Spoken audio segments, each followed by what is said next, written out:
Hello, scrappers and recyclers. Welcome to Shark Scrapper Live, where every week we talk about a precious metal, an industrial metal. We talk about stocks of companies that are in our fascinating industry. And we also go over safety tips and some other things that are of interest.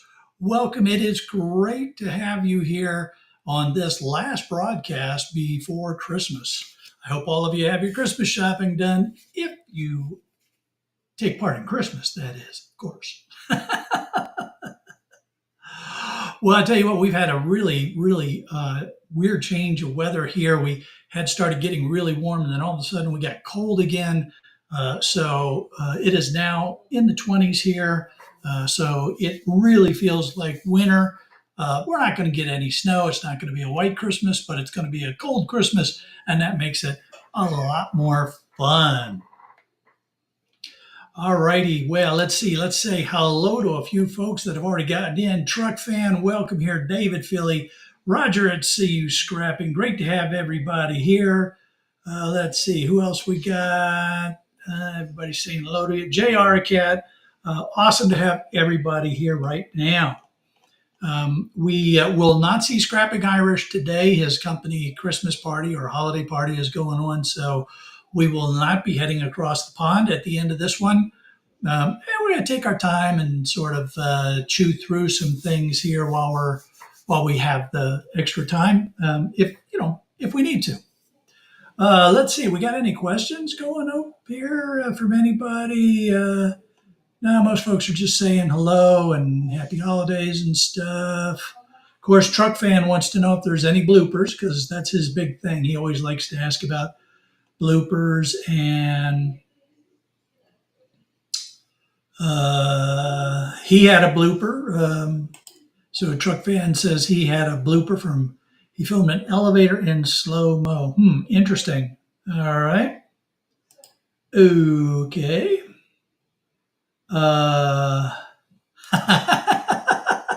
JR Cat is asking if I want snow. I wouldn't mind some snow. We're up here in the mountains. It's the winter holidays. Some snow would be really pretty up here, especially if I don't have to go out driving in it, right?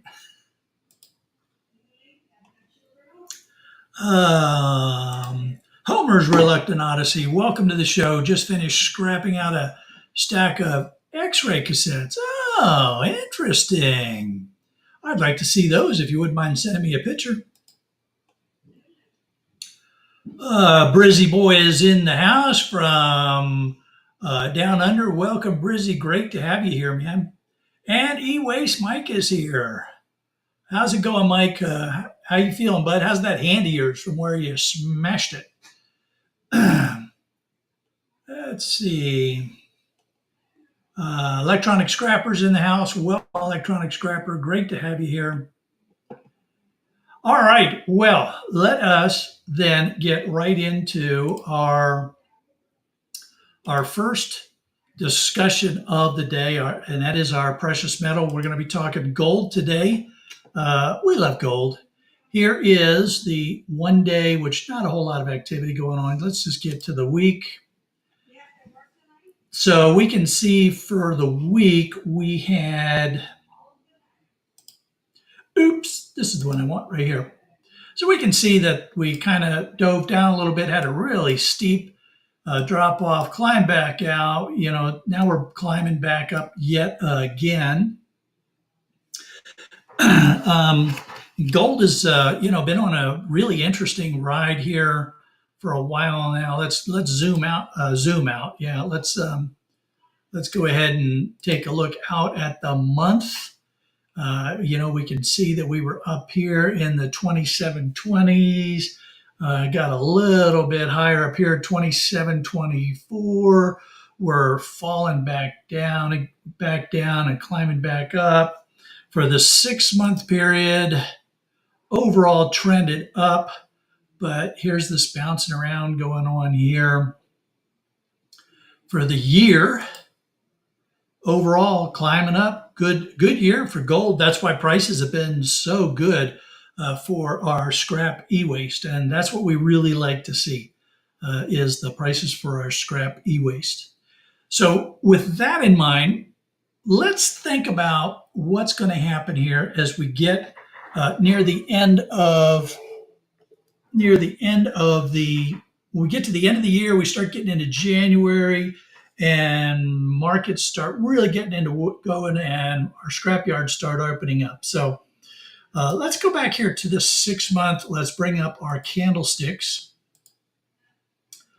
And what does that tell us? Well, we see we have the climb here. We see we have some gyrations going on, and there really isn't much in the market that is going to drive us very quickly in one direction or the other. Um, so um, the issues that are challenging the the industry right now, the gold market for us right now, really comes down to two key factors. The Fed, so what the U.S. economy, what the Fed thinks is happening with the U.S. economy, and what's happening in China. Hey, Anfield, great to see you here, man. Merry Christmas to you. So the Fed, we had a little interest rate drop, but they're kind of hinting that we're not going to do that. We might have, next year we might get to. The issue is there's still a little bit of persistent inflation going on. And so for gold investors, what they have to look at is the opportunity cost. If you buy a bunch of gold and you're hanging on to your gold, you're not earning any interest from it. So if the interest rates go up, then gold investors want to put their money into stocks or bonds or cash, something, not cash, but stocks or bonds, something that's going to earn interest because they want the interest, right? If the interest rates are low, then they don't mind hanging on to gold because they're really not losing that much. The opportunity cost of holding that gold isn't hurting them. So there you have that influence that's kind of just sort of giving the market, some we're not sure what to do here kind of signals. Add to that China's policy is also kind of confused right now. We are going into Chinese New Year, so that tends to have some buying and selling of gold. We also came out of the Indian marriage season, fall going into winter. So gold has been doing really well, don't get me wrong, but I don't see a whole lot of drive to push gold, heavily in one direction or the other. Now, what the market leaders and the long term futures kind of people and stuff like that, they're suggesting that gold could hit 2,900 sometime in 2025. So here we are, we're at 2,780. They're thinking it could get as high as 2,900. Now, let's see, have we been at 2,900 before? Here we were at 2,789. And no, and no. And we're out at 25. We have never been that high. So the question becomes, can gold really get to 2,900? And is it going to happen anytime real soon? Let's go back to the 6 month look here. So whether or not we're going to make it to 2,900, I don't think is as important to us as scrappers as the general feeling and consensus that gold will continue this slow progression up. So that means that we can expect to see some improvements in the prices that our yards are paying for our scrap boards, our electronic waste boards that have gold content. So does that mean you should hang on to your boards and hope that the prices are going to go up? Well, a lot of that's going to depend on your situation. So if you have the space, You might want to, if you have the space and you don't need the cash flow, then what you might want to think about doing is hanging on to those circuit boards like RAM or your gold finger cards, things that tend to have good gold scrap value and don't take up a lot of space. Maybe hang on to those for a little bit and see if the prices come up a bit more going into next year so that you can maybe make a little bit more on them. However, if you don't have the space, you got to just keep it moving. If you need the cash flow, you got to just keep it moving. So in that case, maybe your play and the play that I'm going to start leaning towards is to hold a little bit back, kind of like I do with copper, hold maybe 10% back and then keep selling the rest in order to make my cash flow. So, what we're trying to do here is we're trying to take advantage of gold going to creep back up again into this area, up into this area here in the months ahead. And that's what we're hoping to really cash in on. But in the meantime, we can keep making some cash flow by selling some of our other boards. That's a good approach to take. That's the one that I'm going to be working now. Of course, I need to move a bunch of product because I'm a business. I have to have cash flow. So I have to keep at least a certain amount moving in order to make my cash flow every month. If you're a hobby scrapper, you're less concerned about the cash flow. So you can wait and see if you can get back up in here.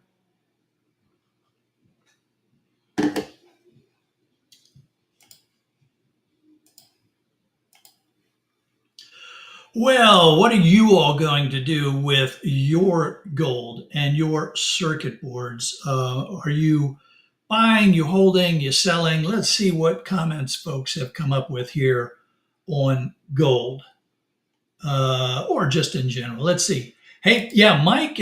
Mike has been kind of laid up, folks. So send your best wishes out to him. Between bashing his hands and falling on his knees and stuff like that, Mike, you've been paying up to the scrap gods for all of us. So, we really appreciate that.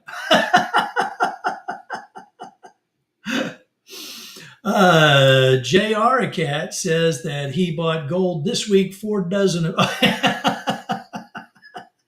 Yeah, we've been buying a lot of eggs too, because as a lot of my wife, she's a baker. And so, she's been doing a lot of holiday baking and, yeah, eggs have gotten kind of expensive. Although it's kind of interesting. I remember my dad saying that he grew up on a dairy farm in Wisconsin during the Depression. And he used to tell me that, it's things really haven't gotten that expensive relative to each other because they would take a dozen eggs down to the local gas station and trade it for a gallon of gas to run the tractor.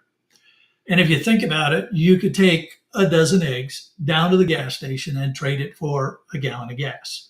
So, in the grand scheme of things, have things really changed relative to each other? They're the same price. All right, but we're getting off of the discussion of gold. So let's move along here. Any other? William's saying that gold will get higher. Yep. Okay, that's what we're expecting. That's what we're expecting. And he stripped his cell phone. Okay, very cool. Cell phone boards have some good value. They don't weigh a lot, but they do have some good value.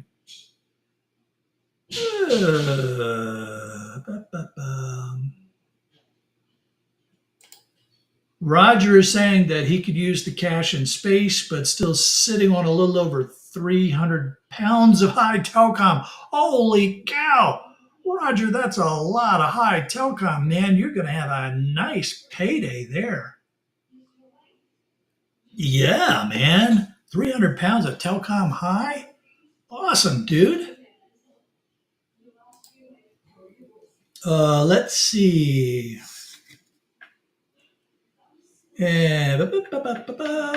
Homer's Reluctant Odyssey is saying that he keeps his boards moving along in his PayPal savings account, pays for the Christmas presents. There you go, man. Yep, certainly a lot of people that use that use their stock to pay for the holiday seasons. And David is holding for now. Okay, that is great, folks. I mean, there's no wrong answers because your answers are very dependent on your situation. So, you need to do what works best for you. And the only thing that I'm trying to do here is give you information so that you can make educated decisions on what you're going to do with the materials that you have and such. All right. The So the next subject that we're going to get into here is something that Mike might feel really appreciative of, given his recent calamities. And that is our safety note of the day, which is gloves, PPE in particular, gloves. Now, I found this site when I was researching this. This is UC Berkeley's environmental and health safety site. Got some really good discussions of gloves, because when we think of gloves, we have so many gloves to choose from, right? We can be talking about gloves to protect us from the cold, gloves that protect us from smashing our hands with a hammer, which may not prevent us from getting broken bones, but it might prevent us from cutting ourselves. We have gloves that protect us from chemicals. We have gloves that protect us from sharp objects. Mike, hint, hint. But they're kind of expensive and bulky and hard to use, so. Then we have gloves that are used to prevent you from transferring germs and things around when you're doing something to protect others. So gloves are a very important part of our PPE. But even though gloves are a very important part of our PPE, if we do not have the right gloves on, then they can cause more harm than good. For instance, in last week's video, you saw me hosing down boards that I brought back from the scrapyard that had been under the mud for a while, and it was a very wet kind of situation. I was wearing my leather gloves because they're leather and canvas, but I was wearing those because you all know that the PC towers and the server blades have sharp edges, or can have sharp edges, especially when you take the covers off to open them up. So I was, hey, Andrew, welcome to the show. Great to have you here, man. So I was wearing the heavy gloves to protect myself from cuts, but I was also getting wet. My hands were still getting wet.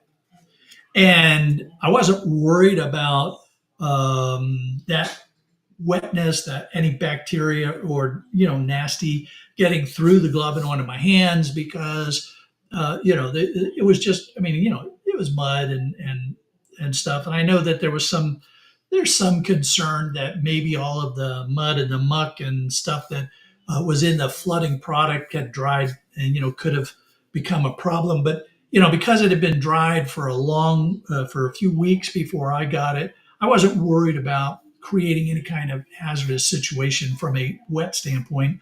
I was worried about cutting myself. Now, I could have very easily put a rubber glove, a nitrile glove on my hand, and then put the heavy duty gloves over top of those so that I would have both types of protection. So that's the thing with gloves, is you have to think about what hazard you are potentially dealing with, and then choose the right glove to protect yourself. We have seen some scrappers, and I'm not going to say their name, but their initials are Ian Matthews. Oh, geez, sorry. Scrap out sharp objects wearing nitrile or neoprene gloves. And of course, they get cut. And by the time he's done the video, his fingers are poking out, the glove is barely hanging on. That's not doing you any good. So yeah, that's a great example of the wrong glove for the job. Um, if you're worried about chemical exposure and sharp objects, you put the nitrile glove on, then you put the leather glove on over top of it. The other thing that you have to think about is that some gloves react with various chemicals. So you don't want to put a glove on that's going to be dissolved by the chemicals you might be working with. So a site like this one from UC Berkeley is very useful because you can see here. So for instance, you can see that there are, here they say latex gloves, and they are, here's the advantages and disadvantages. Latex allergies, it's hard to detect puncture holes in them, so they may not protect you as well. They're poor for organic solvents, but they're good for biological and water-based materials. They're also relatively inexpensive, I believe, except it's natural rubber, so it depends on where you are. Nitrile gloves are very popular. They are good for incidental contact, and if they're thicker gloves, then they're good for reuse. They have excellent general use against solvents and oils and greases and such. They very clearly tell you when they have a rip or a tear, and they're good to prevent if you're sensitive and have latex allergies. So, nitrile gloves are actually very, very useful. Butyl rubber gloves, they're extended contact. They tend to be thicker and stuff, and they're good for ketones and esters. And most of us probably aren't messing with those kind of things. So, but they're not really that good for gasolines, and other hydrocarbon type products. So, probably none of us are going to mess around with butyl rubber gloves anyway. Uh, Neoprene, those we can easily get as scrappers. They're good for acids and alcohols and such. So they're pretty good there, and they're good for most hazardous chemicals. So neoprene is a pretty good set of gloves for us in the scrapping industry. So you can go through this list here. You can see that they give you the pros and cons of these various types of gloves that are out there. Um, I was laughing when I saw this because I was looking at this one, stainless steel, Kevlar, and leather. They're cut resistant gloves. That's really good for Mike. Um, and if you have gloves with sleeves, they can protect your forearms. Um, it's important to understand here that these gloves aren't going to protect you against bashing your hands or those kind of things. But they can protect you against gloves. I mean, cuts and scrapes and things of that nature. There are multi-material gloves like cloth gloves that have some sort of rubber coating on the palms so that you have a little more gripping power. And you see me wearing those frequently in the shark cage. The ones that I really like are the lime green color with the gray rubber pads. They make for good dexterity for small stuff, and I can feel through the little rubber layer the smaller screws and things. And at the same time, they protect me against the incidental little cuts and scrapes and such that can very easily happen when our hands are deep inside of a PC or a server or something of that nature. So, very, very important that you think about what you're going to be handling. What is the risk to you as far as getting cut, chemical exposure, those sorts of things, and then choose the correct glove to protect your hands.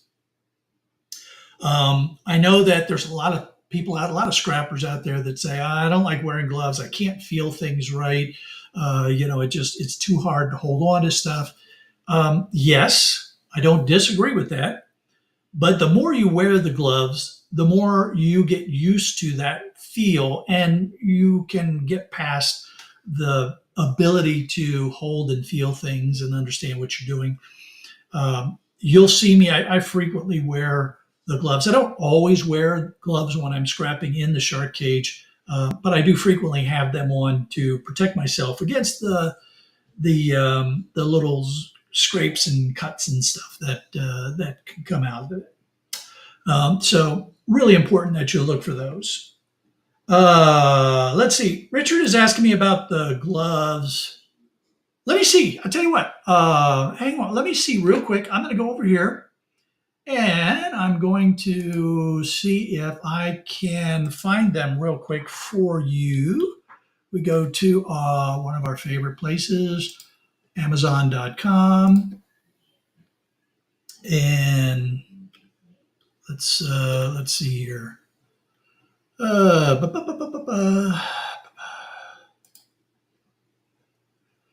And we're going to look through gloves here real quick.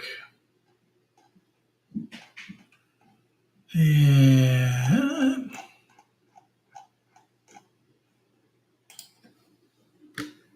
hang on, I'm searching right now.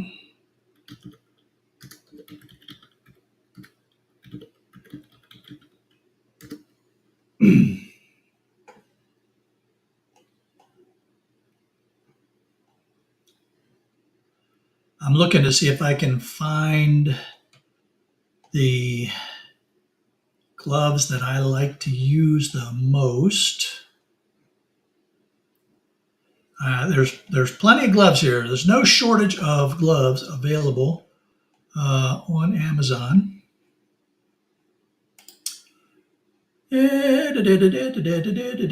see here. Hang on, I'm getting there. Why is it when you want to find a specific thing, you can't find it? And then when you aren't looking for something, you can't ever get away from it. What is it with that? It's like the AI gods just tease you like that, I think.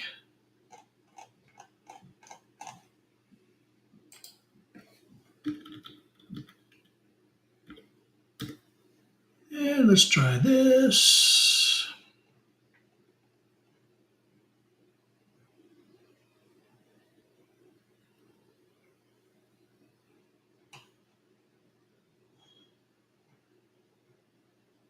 I'm still looking. I'm looking, guys. Hang on. We're gonna find them. Trust me, we're gonna find them. We'll get there.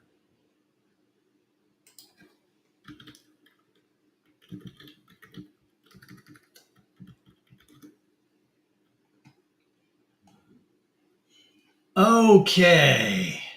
We found them. Yep, we found them.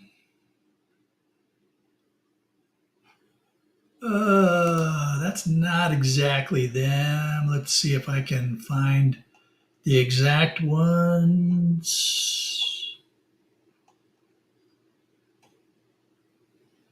Uh, bu- bu- bu- bu.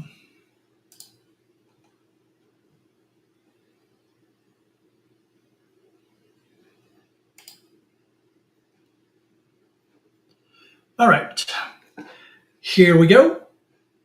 I found these aren't the exact gloves that I frequently buy, but these, I don't know why they're not just popping up.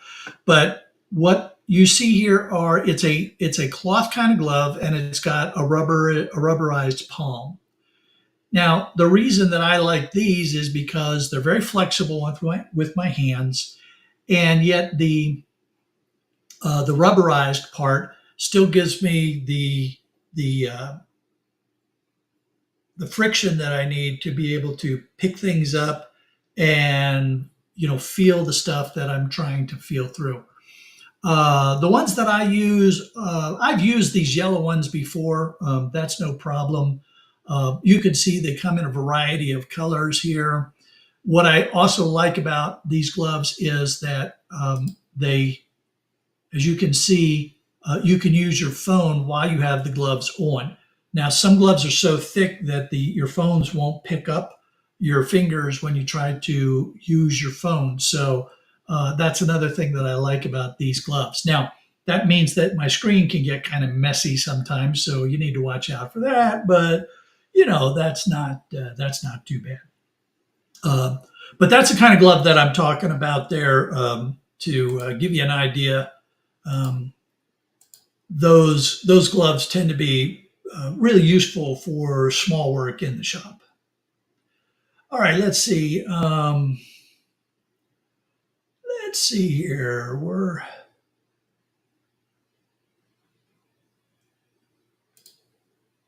had a really good comment. Here we are. This comment here from Truck Fan. Some tools like to hoover up gloves and squish your hand. So here's the thing: you always have to be careful when you are dealing with power tools, especially if they're rotating type things, right? So your drills and such. Um, can that cause you a problem? If it's loose, yes, it can. If your glove is properly fitted to your hand, so you don't have it hanging off or sticking out from your fingers, then you're probably not going to have that risk. And in fact, it will probably protect you because the drill bit or whatever will cut the material first and give you an opportunity to get your hand away. Um, the greatest challenge with your power tools, snagging you and pulling you in, is loose garments. A long sleeve shirt that isn't properly fastened or is kind of baggy, your t-shirt hanging down while you're using a power tool, it could get caught in it. So that is a real risk, around your power tools. I've never had an issue with my glove getting caught up in a power tool. I've had loose strings get caught up and things like that. But that is something you need to be careful of. Absolutely. Whenever you're using a power tool, that especially if it's a rotating type power tool. Yeah, JR Cat. Sorry, we're so close to the holidays that she may not be able to get them in time for you for your stocking stuffer. But it's I'm sure you got birthdays and things like that coming up for you.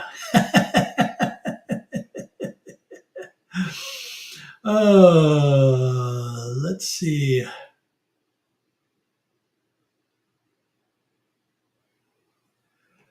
Let's see. Richard is making a comment. Greeting all. He's got to dip out for dinner with the kids. That's fine. Yeah, I meant I need to, but hate wearing gloves. Yeah. I understand, man. I understand.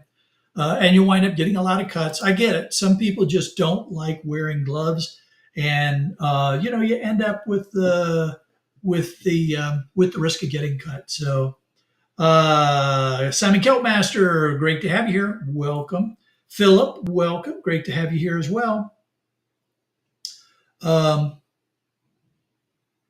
yeah, Richard's commenting on me getting frustrated with trying to find the right gloves. That's the algorithm just messing with me, I guess. You know what's going to happen now? I'm going to see ads for gloves, for the next week or two.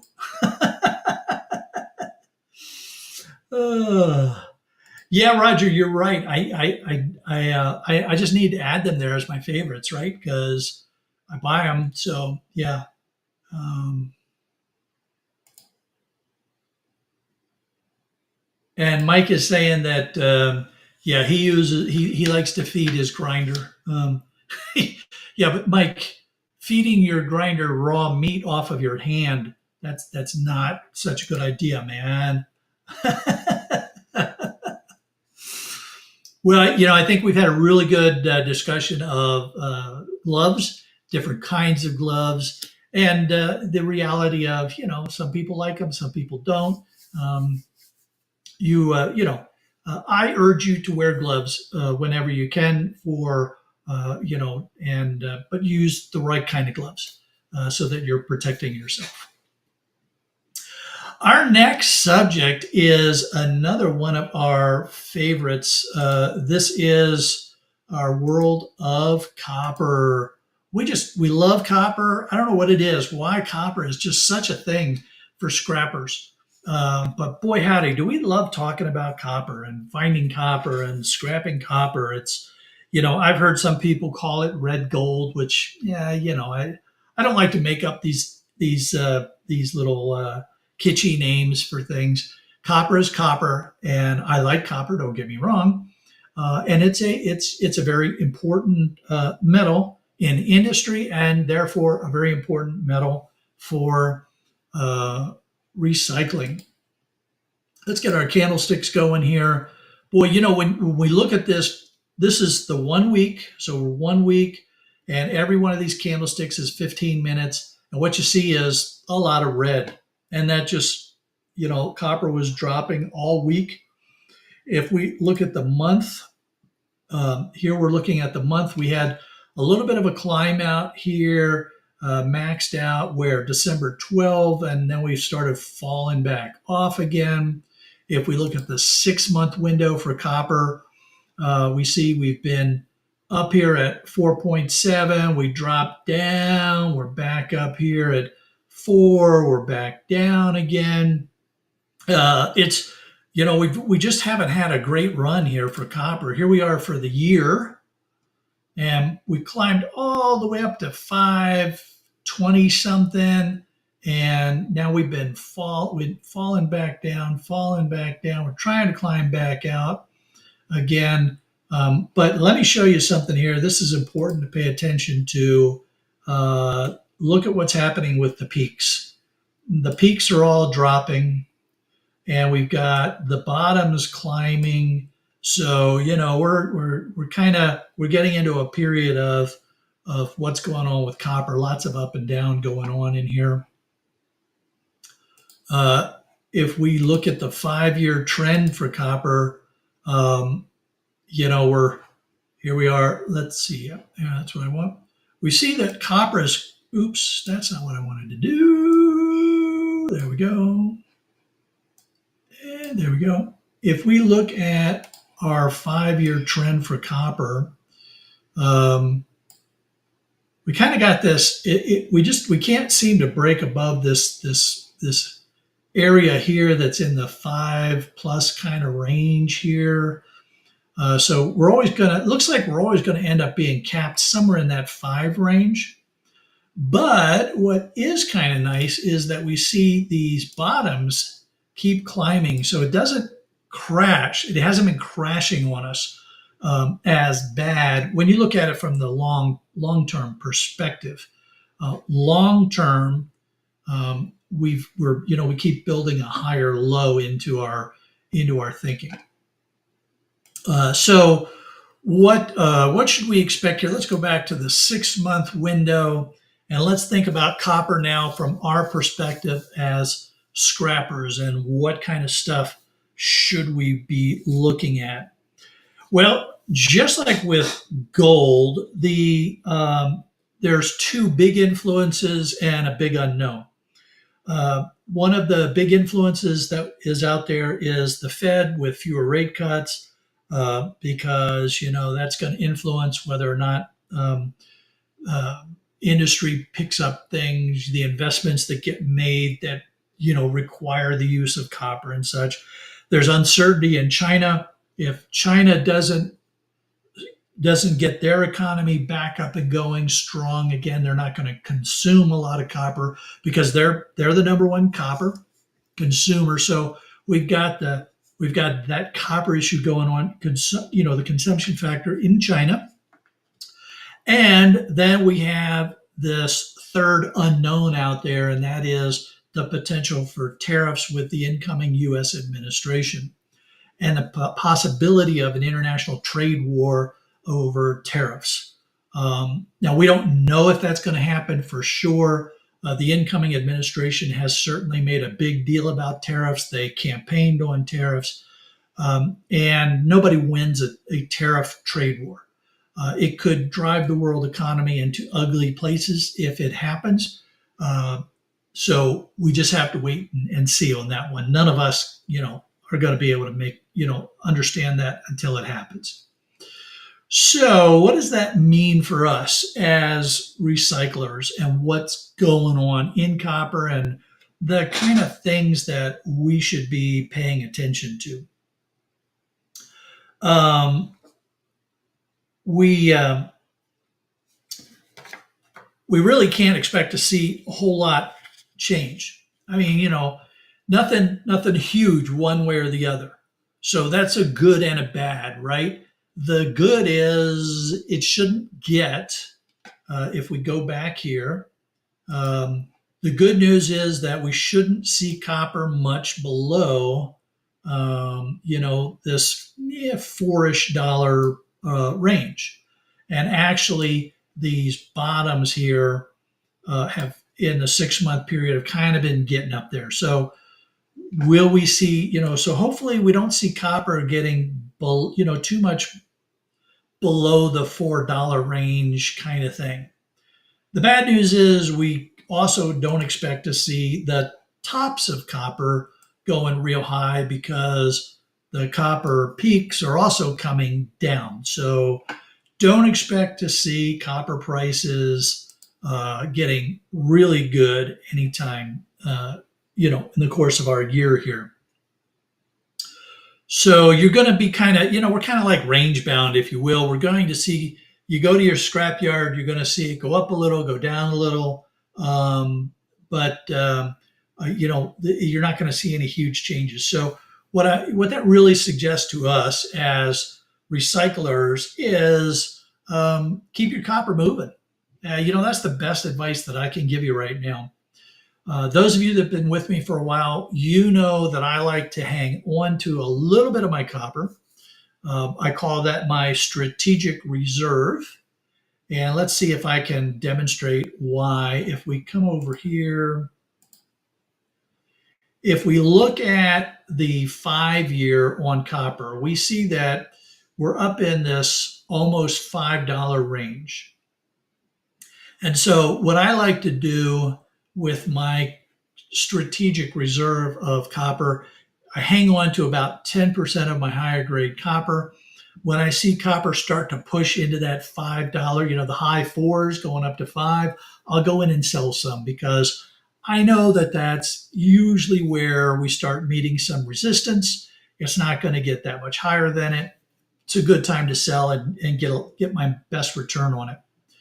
But I need to make my cash flow. So I keep selling 80 to 90% of my copper on a regular basis, knowing that I'm going to be in here in these, fours, high threes, fours kind of range, which is fine. That's my cash flow. It keeps money coming in and keeps paying the bills. It's not great. It's not terrible. It just keeps the cash flow moving.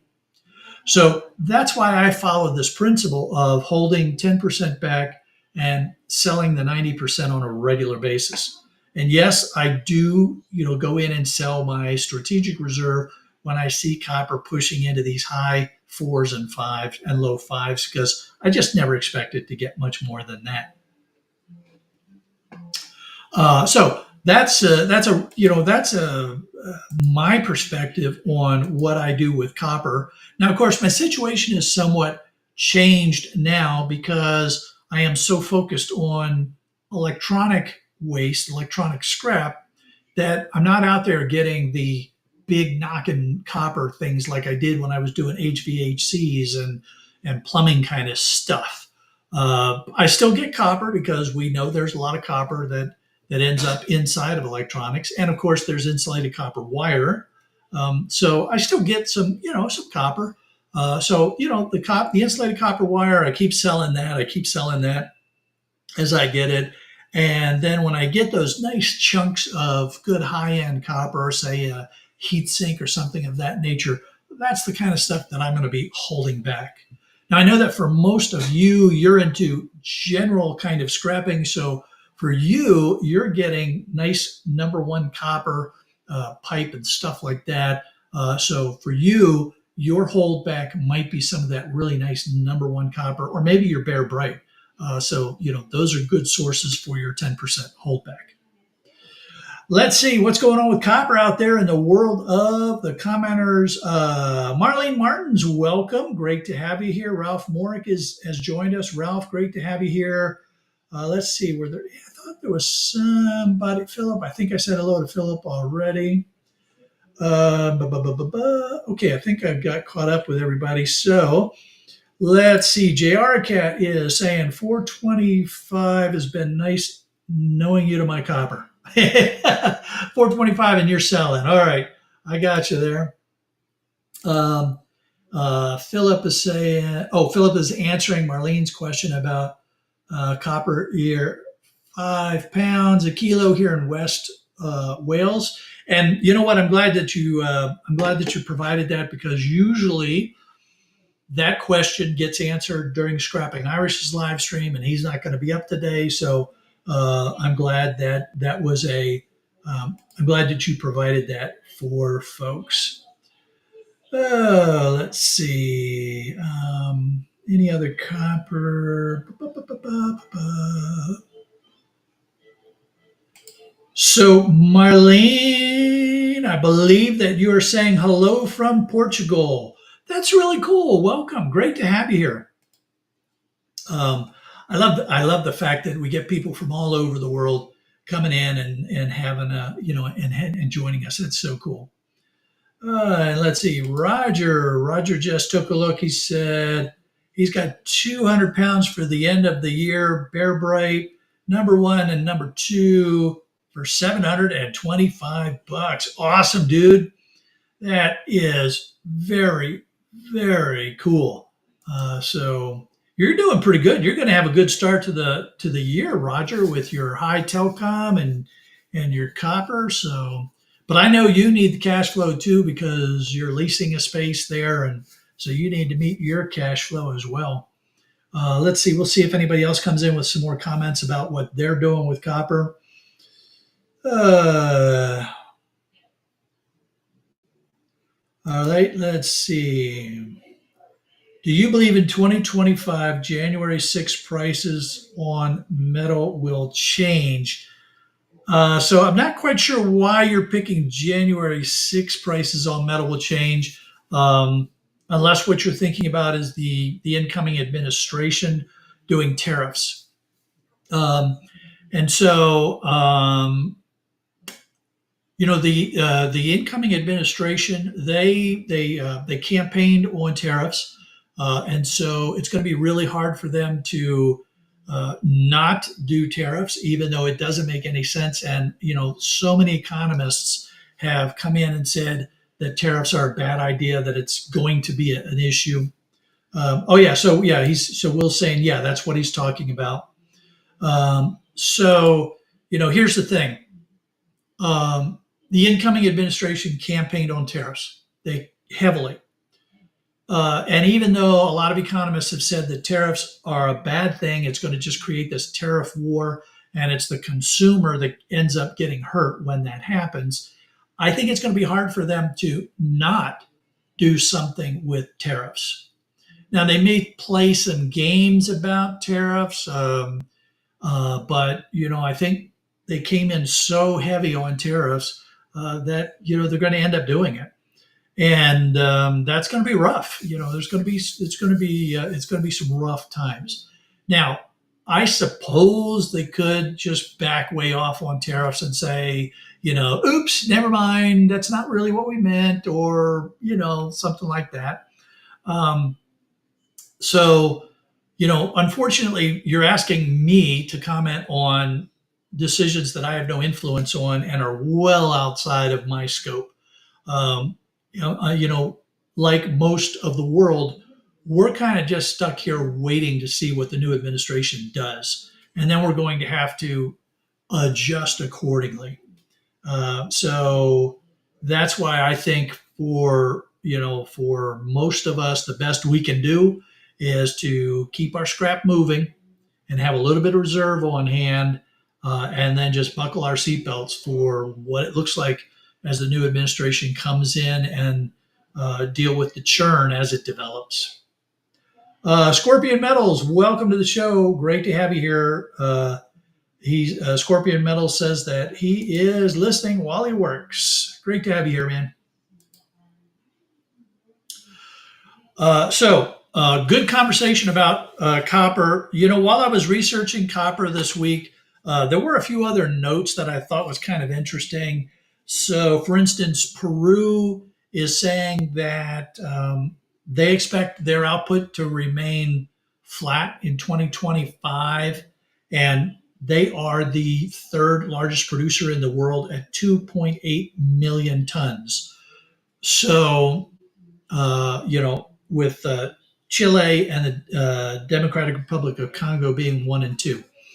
So if you think about the native or the virgin copper being kind of flat for the year, that means our recycled copper is remains important to the industries that use copper. So um, there that is at play in the world of copper. Let's see, what else do we see about copper going on? Yeah, just a lot of speculation, a lot of talk about just what we've talked about here. What are the tariffs going to do? Nobody knows. Some people are hedging. Some people are just sort of, trying to play it in between right now. And they've all pretty much said, yeah, we're not sure. We're just not sure. Um, but there is sort of a general consensus that there will be a little bit of a rally as we come out of the winter holidays. I mean, as we come out of December. And most of that's just going to be because um, as the developed economies have the winter holiday periods and their stand downs and stuff, things sort of slow down. But come January, February, the Chinese New Year's wraps up at the end. I think the end of January, they start picking up and going to work again. We start getting out of the holiday period, so our industries start picking up again. So we might see a little bit of a pickup coming out of the holiday season. But for the long term, we're just going to keep seeing some more of these ups and down movements going on. Let's see.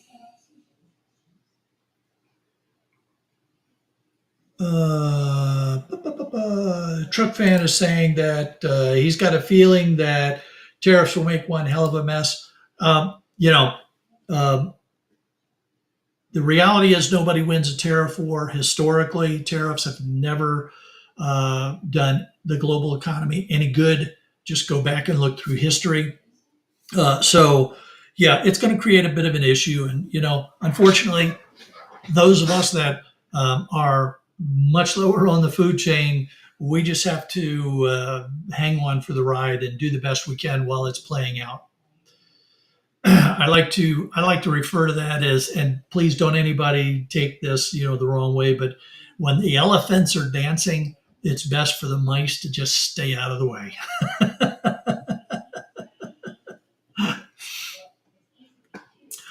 All right, that's been a real good discussion on copper. I got to tell you, we all love copper, and so we had some really good talk there about what was going on with copper. We need to get on to our stock discussions today. For those of you that don't know, I base my stock inputs and discussions on information I get from the Value Line Investment Survey. This group does not take any advertising, so all of this is um, pure numbers and discussions based on the numbers and what's going on in the various industries and what the companies have done themselves. So there's no bias created by commercials or advertising. It's all good, just economic discussion. This week we had some really good industries: electrical equipment and semiconductors and computers and peripherals. And you all know that I have certain criteria that I use for the stocks that I'm going to recommend. And those criteria are that here, let's move you over here, get you out of the way. That a company has to have increasing cash flow per share, earnings per share, or dividends per share for 17 years I do allow one flat or negative year, but that is because I am a boring investor. I am a dividend investor, and I don't want to stay up late at night worrying about, did I make money on it? Do I need to trade it? I'm not a day trader, so I'm just a boring dividend investor. Now, what's really interesting to me is in that in these industries, there aren't a lot to choose from for the boring dividend investor. They are very volatile, they're up and down a lot, and they tend to be kind of expensive. But there are a couple that quote unquote qualify. Emerson Electric Company is one of them. Their ticker is EMR, but they're only paying 1.6%. So, look, that's not great. Now it's on 130 bucks, so that per share, so that means that it's not a bad chunk of change, but it's only 1.6%. So you could do better in other places. It's just a question of, do you want to have some exposure in that market? They have had, as you can see, a good run for dividends. They are what I call a div zero, so that means they have had zero flat or negative years for their dividend per share. Here's what that looks like on the graphical analysis. A lot of volatility in their earnings and cash flow, but their dividends have been pretty stable. Now, am I going to recommend them even though they're qualified? No, I'm not. I'm not going to be buying into them. I consider them too expensive, and their dividend is just not what I would be interested in. So, not exactly the place that I would go if I wanted some exposure into this, into the world of electronics or semiconductors or that kind of stuff. But there is a name that we all know that could be of interest here, Texas Instruments. Now, they're doing a little bit better. Texas Instruments is at 2.8%, which still isn't great, trust me. And they're really expensive at 193. All right. But they're qualified, right? So here's their dividends per share. So they are also qualified as a div zero. And it's a name that most of us know. Texas Instruments might be something for you to consider. Here's what they look like graphically. So even though they have had volatility in their cash flow and their earnings per share, it is still for the most part trending up. And that's real nice. And of course, their dividends always positive. So Texas Instruments is another player that you might want to think about. Now, the interesting thing about that is that when I look through the list of names that are on this, and we think about. I mean, just here's some of the names that we all know that are analyzed: Apple and Dell Technologies and HP and Logitech, Seagate. These are companies that we scrap their stuff all the time, and we would say to ourselves, boy, I would really like to, maybe invest some money in those companies because I know them. But here, we're going to go right over here, and we're going to go to that section, and we're going to look at Apple real quick.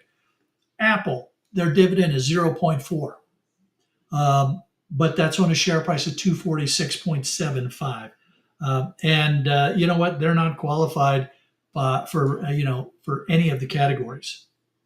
Dell Technologies, their yield 1.4% on $123.81. And they're also not qualified by my standards. HP, 3%, that's not a bad yield. We can do better in other places, but, and that's on a share price of $36.45. So HP Incorporated, maybe there's something there, but you know what? They're not qualified by my standards. So, I'm not going to invest in them because they don't make my grade. Logitech, 1.6% on an $85, but again, they're not qualified by my standards. So, You can see that just because a company has a good name, it doesn't mean that I'm interested in investing in them because I am a boring dividend investor and I don't want to have to worry about the ups and downs. And I want to try to get, 4% if I can, better if possible. And that's through my overall portfolio. So just despite the fact that there's some good names in there, they're just not qualified in making the money that I want to see get made. And so I can't recommend them to you, with that in line. So once again, the data is coming from Value Line Investment Survey. I am not sponsored. I'm not an affiliate.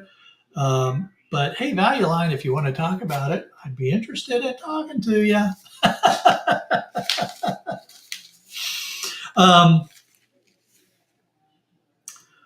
I also thought that since Scrapping Irish is not going to come up, it might be fun to take a minute and talk about a couple of things that are going on with YouTube. And these are a couple of announcements that YouTube put out that affect not only those of us that are creators that make videos, but also those of you that just watch videos. I watch a lot of videos, a lot of other creators, and there's a lot of people out there on YouTube that they're not creators, they're not making videos, they're consuming those videos, and that makes for a lot of interesting things to talk about with what's going on YouTube. One of the things that I thought was really interesting, a recent announcement from YouTube, is that they're going to start cracking down on clickbait titles. So they're starting that in India. I thought it was interesting that they're starting it in India. They will, roll out all across the world, but they're going to really start hammering creators that are using clickbait titles and thumbnails. So, what does that mean? That means that if you see a title or a thumbnail that says something like, the president is dead, but then you go look at that video and it has nothing to do about the president, or it doesn't even talk about politics. It's, them having a coffee, saying to themselves, what would happen? That is one of those clickbait kind of things that YouTube wants to regulate. And they're trying to do it for the good of all of us who are watching these videos, because nothing frustrates me more than seeing a title or a thumbnail that grabs my interest, and then I go watch the video and it has nothing to do with the title or what the video is about. So I know that some of you may be thinking to yourself, well, wait a minute. I mean, isn't there some gray areas that, and yeah, there's a certain amount of the clickbaiting that you need to do when you create videos. You need to have a catchy title. You need a thumbnail that's going to grab people's attention. But good creators always want to make sure that the thumbnail and the title tell the viewer what's going on in the video. Now, can you kind of hype it up a little bit so it sounds a little more dramatic than what it really is? Like, you should never do this to your electronic scrap. Yeah, okay. That's a lot different than a clickbait title, that means that the title and the thumbnail have absolutely nothing to do with the video itself. Now, so what you may see is that as they go through this, you may see some channels being deleted, which might affect either your subscriber count or other things. So, you should watch for that one to play out. Another really interesting thing that some of you may already be seeing, and it's kind of twofold on shorts. You've noticed that some shorts are now up to 3 minutes long. And I actually did one when I was introducing everybody to those servers and computers that I got that were full of mud. I did a 3-minute short on cleaning out a server. You saw me hosing it down. That's actually why I know it takes me 3 minutes per server to clean them out with the hose. By the way, wait till you see what happens when I use the pressure washer. That's a really interesting one. That video will be coming out later on in the week. So you've got the 3-minute shorts, and YouTube has also decided that they want to provide another way for viewers to show the creators, hey, I like that short. And it's through a monetization tool that is called GIFs powered by Jules. And that's not GIFs, GIFs, it's GIFs, GIFTS, GIFs powered by Jules. Now, you may or may not have this yet. It's still rolling out. Essentially, the way it works is that as a viewer, you would buy some jewels. You would pay YouTube a certain amount of money, and you would have this stockpile of jewels that you could then give to creators on their videos that you like. Essentially, you'd be giving them, I think they're called rubies, right? And then each of those little rubies is worth something. It might only be a penny or a couple of pennies or something like that. But it's a way for those of us that watch movies, for all of you who are watching videos and you're watching shorts, it's a way for you to not have to do a super chat or, which can be a little bit clunky, right? When you do a super chat or a super sticker, you got to go put in your credit card information, and, you can type in the comment that you're trying to, leave the note on. So the gift powered by Jules is easier for you to just plunk down a ruby or two or something like that to show the creator that you liked that short that they created. So yes, it's a monetization thing. I haven't seen it yet. It's not available for me at all. So, I'm not exactly sure even how it works yet. So I'm curious if any of you have seen that in your shorts, and if you've used it or you've gotten any of that yet. But it should be kind of interesting when it comes out. Just a little way to plunk your creator a few little ducats and to show them how much you appreciate the work that they're doing. So just a couple of little extra YouTube things there to let you all know what's going on out there in the YouTube world. Now, Everyday Solars just joined us. How you doing, Everyday Solars? Hey, a question for you. Are you going live early? Because Scrapping Irish is not going to be coming live today. So I don't know if you knew that and you set your live to come up a little bit earlier. If so, please let us know. If not, that's fine too. Just let us know what time you're going to be coming live so that I can let people know to look for, not live, your premiere. Because you always do your premiere on Sunday. So let me know what time you're coming up so folks can go take a look. So we can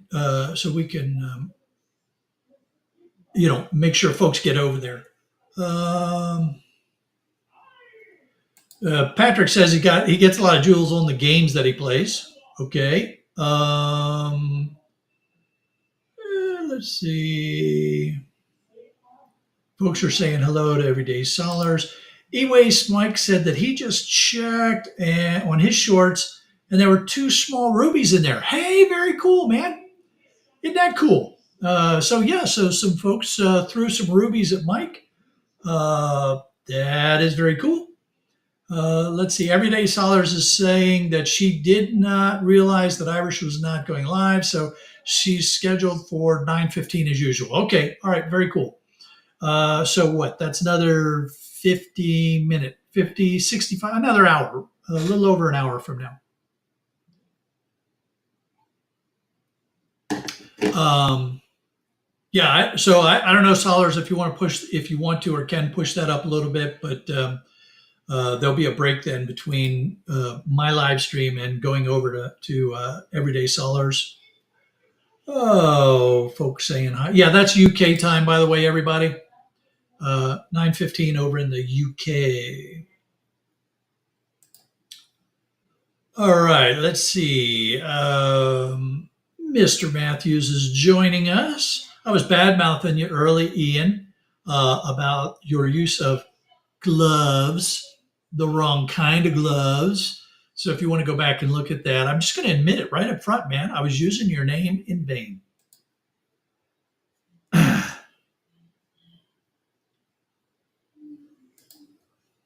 Mike, I was being nice, okay? All right, I was being nice. Yeah. God.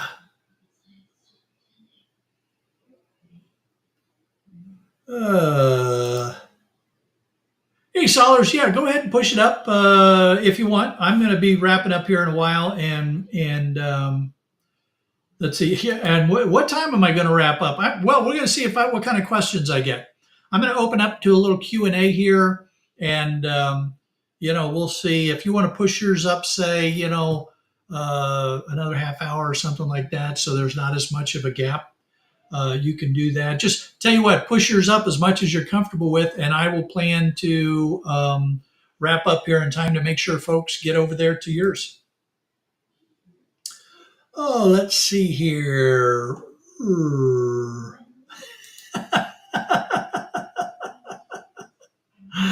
Yeah, Mike. Oh, Mike.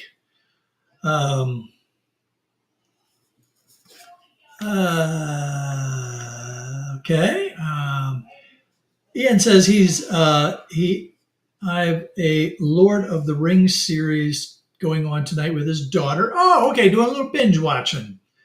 Gotcha. Yeah, you were wearing gloves. Yeah. Uh-huh.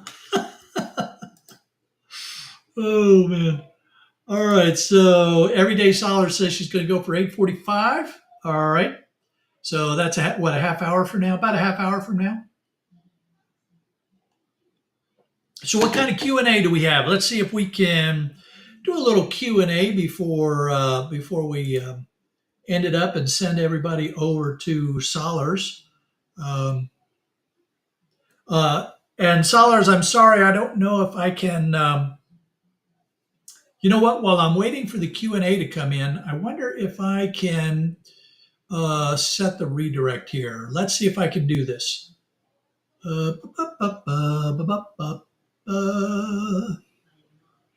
Let's see.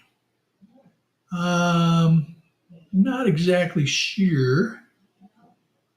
Let's move you over here. And go in here. I'm going to try to set a redirect so that folks can just head right over to Solars when we're done here. So hang on. We're going over here. We're going to try to get the redirect set up.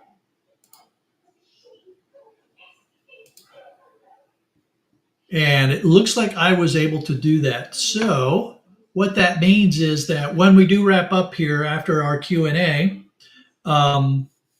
you'll be redirected over to Solars. And you know what? Even if she hasn't started yet, it'll show you it'll take you there, and then you can hang out and wait for her to get started. So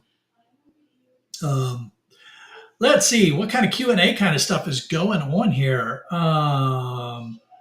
J.R. Cat says, we're doing Yellowstone tonight, season 5. Okay, cool. Very cool. And David says, watching Tulsa King. All right. Not quite Q&A, but I get it. Mrs. Shark and I are going to have some fun on Christmas Eve. We are going to go out to this place called the Arboretum here in the Asheville area. It's supposed to be a beautiful Christmas display, kind of park area with a lot of beautiful decorations and things. So we're going to use that to really amp up our Christmas Eve. Of course, it's going to be cold. I mean, cold. Let's see. What are we talking here?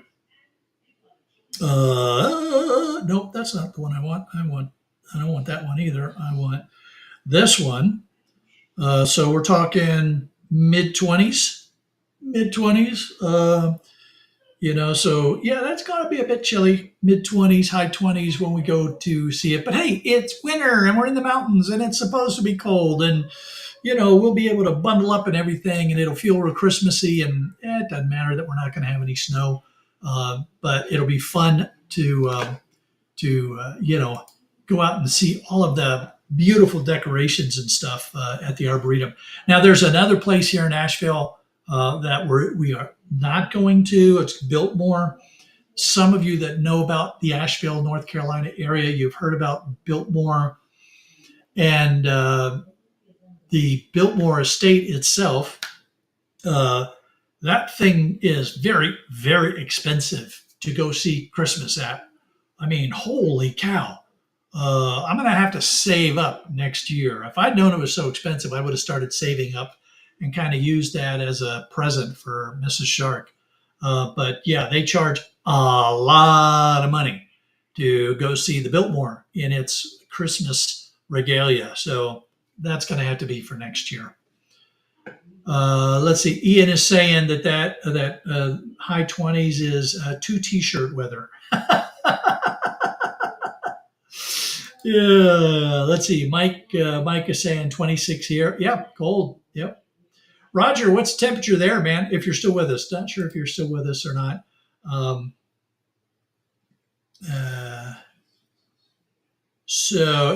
Mike is saying he's been in the house for the last 3 days, so he's good with it being cold out. Yeah, Mike, you've had a rough week, man.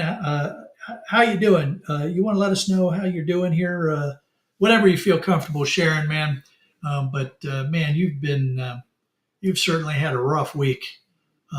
Seriously beat up there.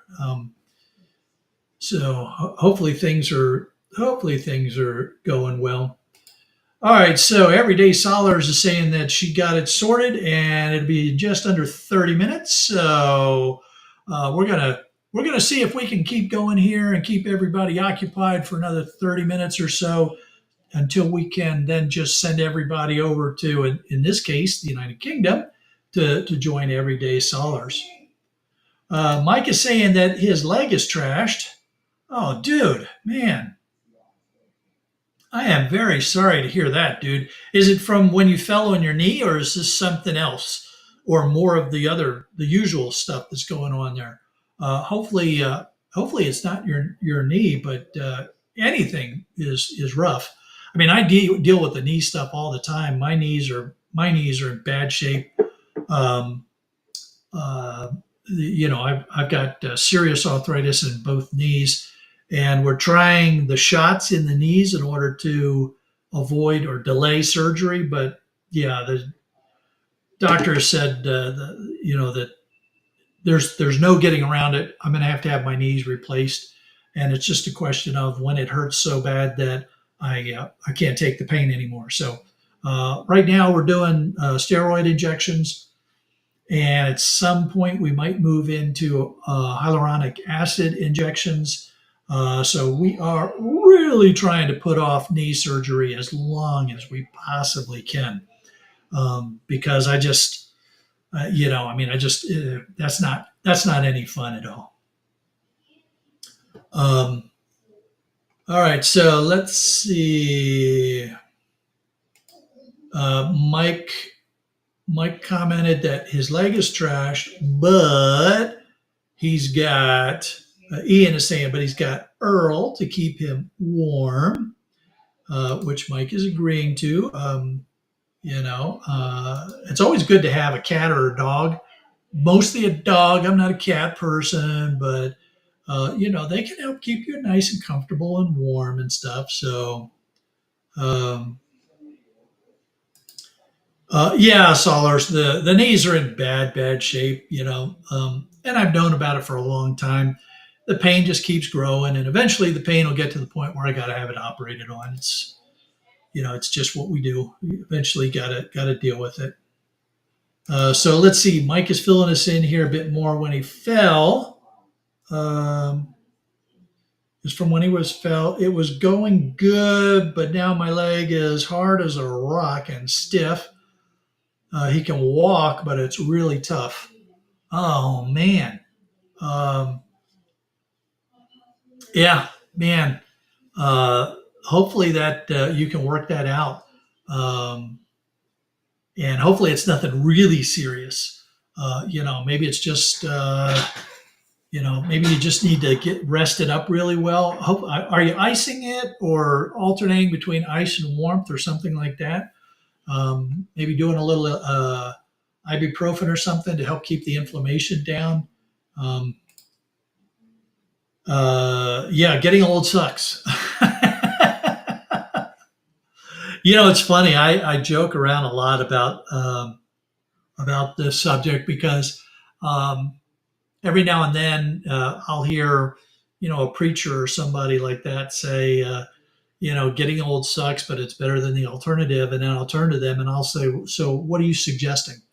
I love to give my father-in-law a hard time about that because he's a preacher. And, so whenever I hear, very religious people say things like getting old sucks, but it's better than the alternative, I just kind of can't help but razz them a little bit. It's like, so what are you saying? It's really not better on the other side? It's just my bad sense of humor there. All right, so Ian has got to go deal with Saranon. So have fun with your daughter, man. Enjoy binging through, and have fun there, man. Solars, thanks. Yeah, that tree. I know it's kind of a little bit difficult to see. You can kind of see the starfish and stuff. Every decoration that's on that tree has something to do with the ocean. Uh, in some cases, it's a little bit fantasy, like the mermaids and the mermen, and those kind of things. In other cases, it's real, like sharks and fish and crabs and such. But that's my marine or my shark scrapper tree. Um, I have a lot of fun putting it up. It's a lot of fun. I've got some really interesting ornaments on there that folks have sent me over the years. Like I've got this one. It's a shark eating Santa Claus, so that's kind of cool. Now, unfortunately, this camera won't move for me to take you over there to show you all of that. But it's a lot of fun. I really enjoy setting that tree up every year. David is asking, what will knee surgery mean in my work? Oh, it's going to kill my workflow. It's going to suck. So that's why I'm putting it off. Um, I had to make a conscious decision when I moved up here. Do I hold off getting the business restarted to do my surgery, or were my knees okay enough that I could get the business going again and then do the surgery? So the long term plan is that I'm going to get the business going, and we're going to see if we can get the business going to the point where I can afford to hire someone, probably part time. And that way, say in a year or two, when I expect that the pain is just going to be not anything I want to deal with anymore, that I can have some part time help who can sort of keep things moving while I do my surgery and recovery. Now, the good news is that knee surgery has really come a long, long way. Most knee surgery is now done orthoscopically. So, just a couple of small tubes that go in to your knee, and they clean out the knee, and they, do what they got to do. Um, Even when they're putting in new joints and parts, it's not nearly as complex a surgery as it used to be. So the recovery is not as long term and complex. There's still a lot of physical therapy. It's not a lot of fun. I've seen those folks when I was doing the physical therapy for my hip surgery. I've seen the folks that are coming out of knee surgery, it doesn't look like the physical therapy is a lot of fun, but it's got to be done. So anyway, that's the longer term plan here. Is we will we'll spend a year or two getting the business built up, and hopefully it'll be at the point where I can say, all right, I'm going to let somebody come in and work it for me, even if it's just part time, while I get one or both of the knees taken care of, and then I can get back into it. Really good question, David. Thanks for asking. It's something that I've been wrestling with for quite a while.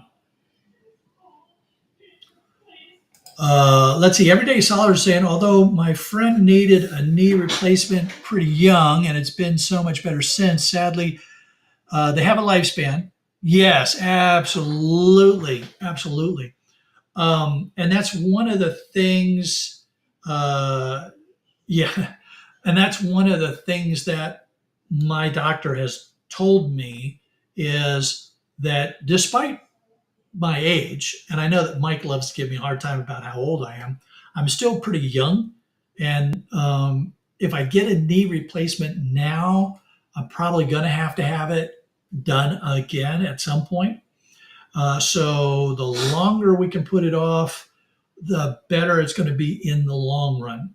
And that's really a big trade-off that you have to go through for any kind of joint. When you might outlive the prosthetic that they give you, and so then you're back in surgery again. So really something to that you got to think about. Let's see. Mike has given us a little bit. It's just under my knee to my shin. I was lucky that I did not hit his knee. So he's icing it a couple times a day. And if he sits too long, it stiffens up. Okay. All right, man. So yeah, it's like, you got to keep moving, but you don't want to move probably because it hurts. So that sucks, man. I go through, I'm not saying I'm going through the same thing, but I understand that issue of you got to move or it gets locked up.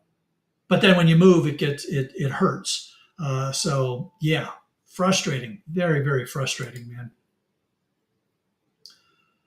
Oh, let's see.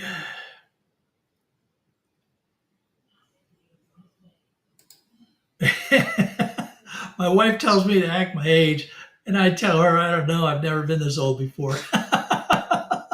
Oh, I love it. Yeah, Mrs. Shark always accuses me of acting like a child. So, what can I say? What can I say? Um, I remember when I turned 40, and I told my wife I was going to trade her in or when my wife turned 40, and I told her I was going to trade her in for two 20-year-olds. And without missing a beat, she looked at me and she said, honey, you're not wired for 220. Uh, age jokes are just so much fun. So much fun. Um, let's see. Roger is still with us. Roger, he's my dad's roommate in a nursing home. Outlasted his knee replacement. He went 2 weeks without knees healing, then replaced. Wow. Oh man, that's that's weird. Dang, I don't want to deal with that. I don't want to go down those. I don't want to go down that road at all.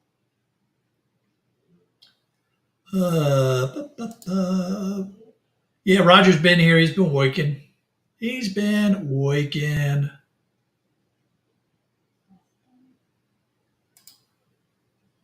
And Solers is saying that any kind of surgery gives her the heebie-jeebies. I don't blame you. I don't like it either.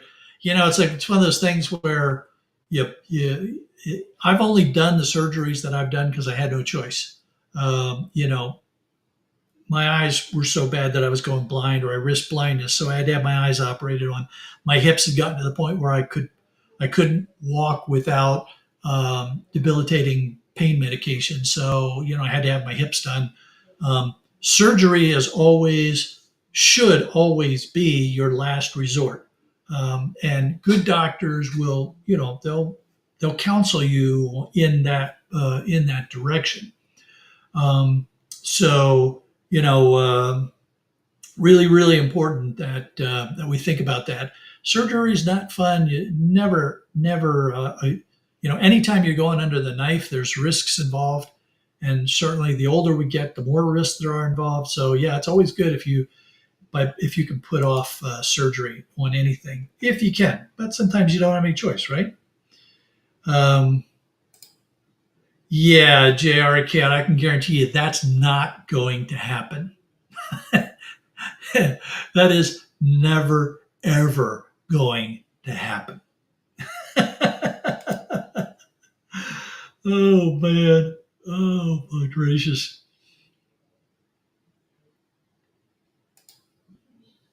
Oh, man.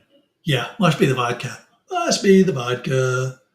Yeah, it must be the vodka. Mike's going to try to get back in his shop tomorrow, do a little bit of work. Be careful, man. Really, be careful.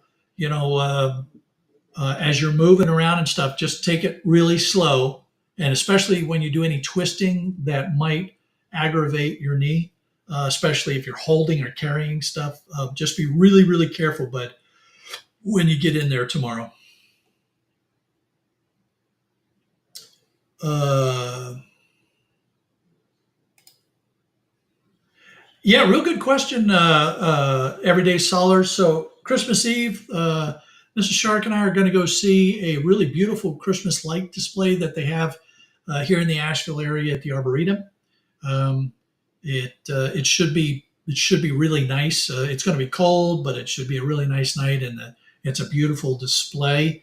And then our niece is staying with us, so she's going to be with us, and we're going to have Christmas Day. Will be the usual process of taking forever to open up our gifts, and Mrs. Shark is planning on lamb shanks for our Christmas dinner. I love lamb shanks, so it's one of the meals that she cooks to spoil me. So we're going to have a real nice Christmas dinner, kind of untraditional Christmas dinner, but something that we love. Let's see, Christmas Eve dinner will be some sort of pasta dish. Oh, matter of fact, I think I need to tell her for sure which one because she gave me three choices. So yeah, I need to make sure I talk with her about that. And we'll just open Christmas. We take our time and drag it out all day long, opening Christmas presents. What kind of Christmas traditions and games are you all playing? Because well, you're in the United Kingdom, right? So you do Boxing Day, which is a little different tradition than from what we do here in the U.S. But love to hear what folks are planning for their Christmas Day or Christmas Eve. Oh, let's see. Mike is saying he's been lucky he hasn't had to go under the knife. But hey, man, if that knee is really screwed up, you may not have that choice anymore. Except that you don't have health insurance, so that's going to be an issue. Uh,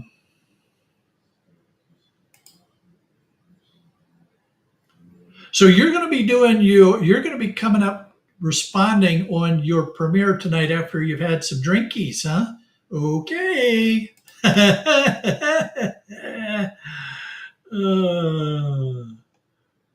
yeah. Lamb shanks with parsnips. No, no mashed potatoes. No parsnips. Mashed potatoes. I draw the line at parsnips. Um, Everyday Scholars took the kids to a light show. Yep, very cool. Um, and I really like what can be done with lights anymore these days. Oh my God, my outside Christmas decorations were a disaster this year. I don't know what happened. I tested the lights before I put them up, and I've got these.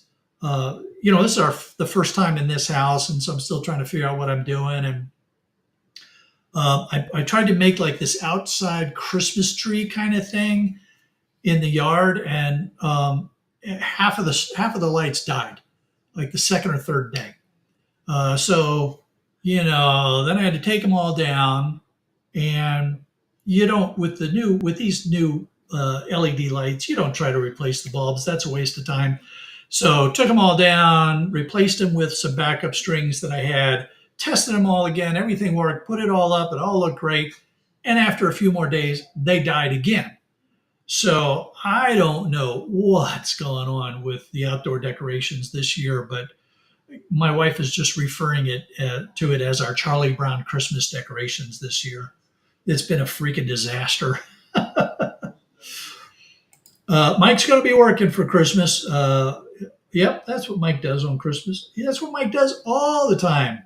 Mike's always working. Oh, Solers loves parsnips. Yeah, I never really got into parsnips. I mean, yeah, just yeah, never got into it. J.R. Cat's saying that they're just white carrots, but 4 times as expensive. Yeah, I could never get into it. So no parsnips here. We're doing mashed potatoes. Yeah, so it's yeah. So I'm trying to think what other uh, yeah. Roger knows. Those of you that aren't familiar, we have albino squirrels up here in Western North Carolina.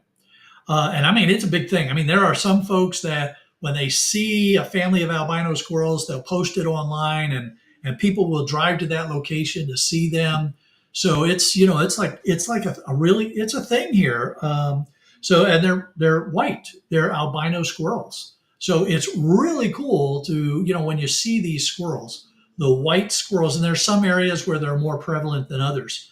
So yeah, it's a really interesting thing. Now, I haven't seen any yet. Uh, I haven't really been paying that close attention to next door, which is usually where you hear about when people see them and where to go look for them. But that's a very interesting thing to see the albino squirrels up here. Um, let's see. Solers is saying this happened to me. I tested our lights, and then she hung them all around the entire ceiling. And the next day they didn't work. Um, yeah, so and her dad kept some spares. So yeah, I don't know what it is with lights. Um, so you had the bigger lights that you can unscrew. I have a few strings. I don't have nearly enough to do this new house and all the trees that I have around here with the bigger bulbs. And I can remember back when I was a kid, helping my dad, like you get out the strings and you're trying to figure out which one of the bulbs is the one that's bad and stuff like that. Um, but yeah, I remember doing all of that. So yeah, that's almost kind of like a fun tradition, right?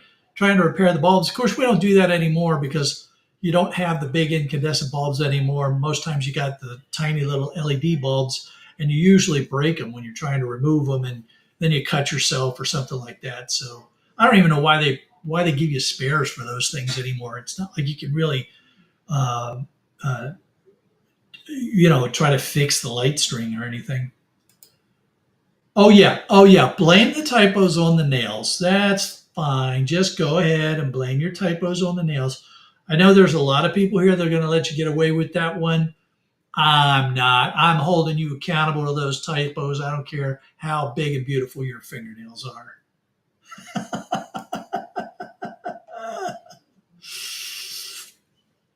Oh man, let's see here.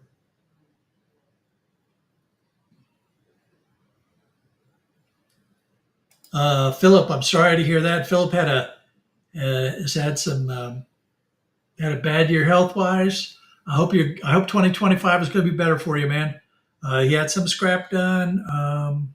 So yeah, certainly hoping that 2025 is a better year for you. Um, oh, Roger's saying that they have albino squirrels up there too. In Olney, yeah, big tourist attraction. They can be, and boy, howdy, they can create some traffic jams, from what I understand. Um,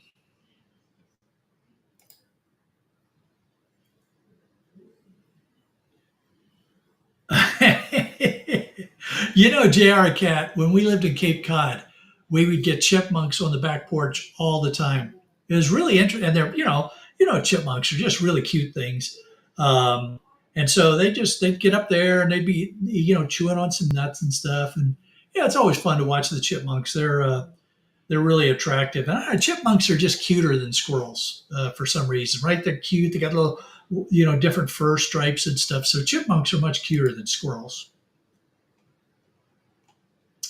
Let's see. Going back, keeping the Q&A going here. Comments going here. What do we got?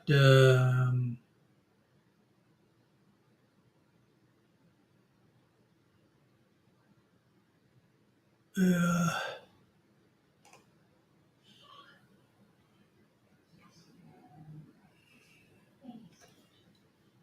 and yeah, there's just some folks talking back and forth with themselves too about what's going on. So yeah, it's 2024. Somebody was asking me about 2024, and it was really a weird year for Mrs. Shark and I.